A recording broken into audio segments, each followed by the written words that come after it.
दुर्गादास नाम का एक धनी किसान था, लेकिन था बड़ा आलसी। न कभी अपने खेत देखने जाता, न खलिहान ही देखता।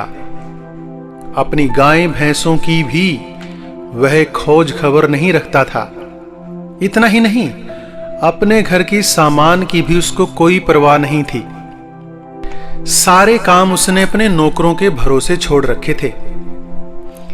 उसके इस प्रकार आलसी बनने और प्रबंध न करने से घर की स्थिति दिन प्रतिदिन बिगड़ती जा रही थी।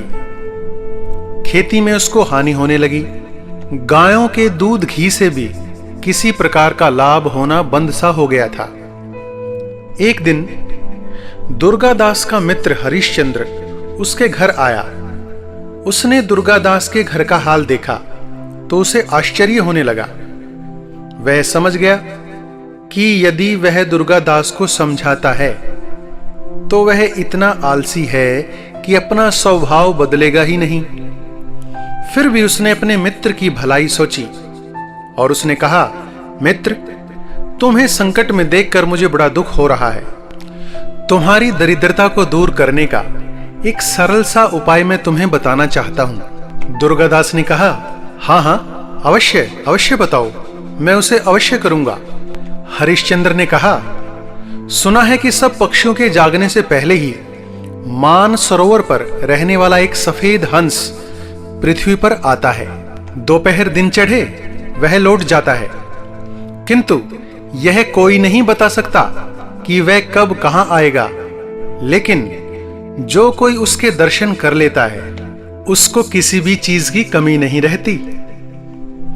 दुर्गादास यह सुनकर बड़ा उत्साहित हुआ और कहने लगा, कुछ भी हो, मैं उस हंस के दर्शन अवश्य ही करूंगा। दुर्गादास को उसका कथन याद रहा और दूसरे दिन प्रातःकाल वह सबके जागने से पहले घर से निकल पड़ा और हंस की खोज में वह अपने खेत में गया। वहां उसने देखा कि कोई आदमी उसके गेहूं के ढेर से गेहूं चुराकर अपने ढेर में मिला रहा है। दुर्गादास को देखकर वह लज्जित हो गया और क्षमा मांगने लगा। दुर्गादास ने उसको क्षमा कर दिया। गेहूं समेटकर वह घर आ गया। घर आकर वह गौशाला में गया। वहां उसने देखा कि ग्वाला गाय का दूध निकालकर अपने घर के लोटे में डाल रहा है। दुर्गादास ने उसे डांटा। उसने भी उससे क्षमा याचना की। दुर्गादास ने जलपान किया और फिर डंडा उठाकर खेत की ओर चल दिया। उसे दोपहर तक हंस के दर्शन करने थे। वहां जाकर उसने देखा कि अभी तक भी खेत पर काम करने वाले श्रमिक आए ही नहीं हैं। वह श्रमिक आए तो उसने उन्हें देर से आने का उल्हाना दिया और खूब डांट फटकार लगाई। इस प्रकार प्रतिदिन कहीं ना कहीं जाता रहता था और देखता था कि जहां वह जाता है वहीं उसको हानि पहुंचाई जा रही है। किंतु उसके नियमित रूप से जाने से इस प्रकार की चोरियां बंद हो गई हैं और उसकी हानि भी रुक गई है। हंस की खोज में दुर्गादास प्रतिदिन उठकर घूमने जाने लगा। नौकरों चाकरों में भी भय व्याप्त हो गया कि न जाने कब स्वामी आकर उनकी चोरी पकड़ ले। इसलिए उन्होंने चोरी और आलस छोड़ दिया। सब ठीक तरह से काम करने लगे। उनके यहां चोरी होना तो बंद हुआ ही, साथ ही वह निरोगी भी हो गया। प्रातःकाल उठकर घूमने जाने से उसका स्वास्थ्य भी ठीक हो गया। अब उसको सब खेतों से यथोचित अन्न, गायों से दूध आदि सब कुछ ठीक ठीक मिलने लगा था। उसके मित्र हरिश्चंद्र को उसकी चिंता लगी थी।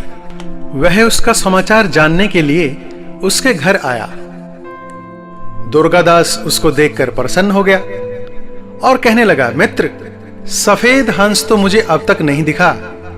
जिस दिन तुम मुझे बता गए थे उसके दूसरे दिन से ही मैंने उसकी खोज आरंभ कर दी थी, किंतु उसकी खोज में लगने से मेरा सारा घर और काम धंधा व्यवस्थित हो गया और जो हानि हो रही थी उसमें भी लाभ होने लगा है।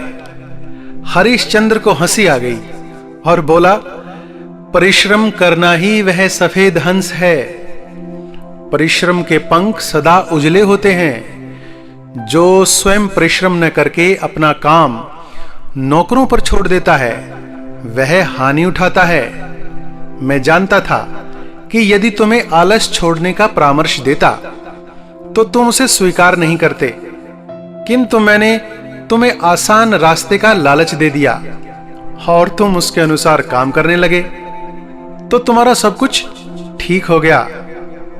इस कहानी से हमें शिक्षा मिलती है, परिश्रम करना ही मनुष्य जीवन का लक्ष्य होना चाहिए। दूसरों पर निर्भर रहकर हानि होती है, लाभ नहीं।